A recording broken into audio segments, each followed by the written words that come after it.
রাধা কৃষ্ণের বিয়ে হয়নি বলে বিশ্বাস করা হয়, কারণ তারা প্রেমের প্রকৃত অর্থ বোঝাতে চেয়েছিলেন।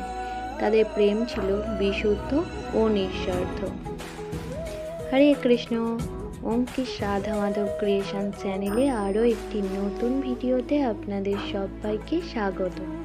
আজকের পর্বে আলোচনার বিষয়, রাধা কৃষ্ণের বিয়ে হয়েছিল না হয়নি, আয়ানকে কেন রাধাকে বিয়ে করতে হয়েছিল, এই সমস্ত প্রশ্নের উত্তর জানতে হলে অবশ্যই শেষ পর্যন্ত পাশে থাকুন। শ্রীকৃষ্ণ রাধাকে বিয়ে করেননি কারণ রাধা নির্দিষ্ট কোনো ব্যক্তি বা রক্ত মাংসে গড়া চরিত্র নয়। রাধা বা রাধিকা রাধ ধাতু থেকে উৎপন্ন হয়েছে, আর এই রাধ ধাতু থেকেই আরাধনা শব্দের উৎপত্তি হয়েছে।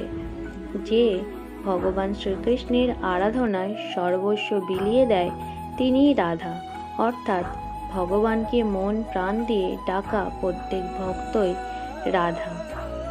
রাধা কৃষ্ণের কি বিয়ে হয়েছিল? হ্যাঁ, বিয়ে হয়েছিল।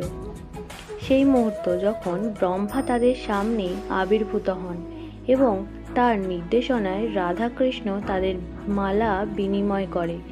ব্রহ্মা পবিত্র অগ্নির সামনে বসে বৈদিক মন্ত্র উচ্চারণ করে তাদের বিবাহ অনুষ্ঠানটি সম্পাদন করেন। এই বিবাহ অনুষ্ঠানকে বলা হতো গান্ধর্ব বিবাহ।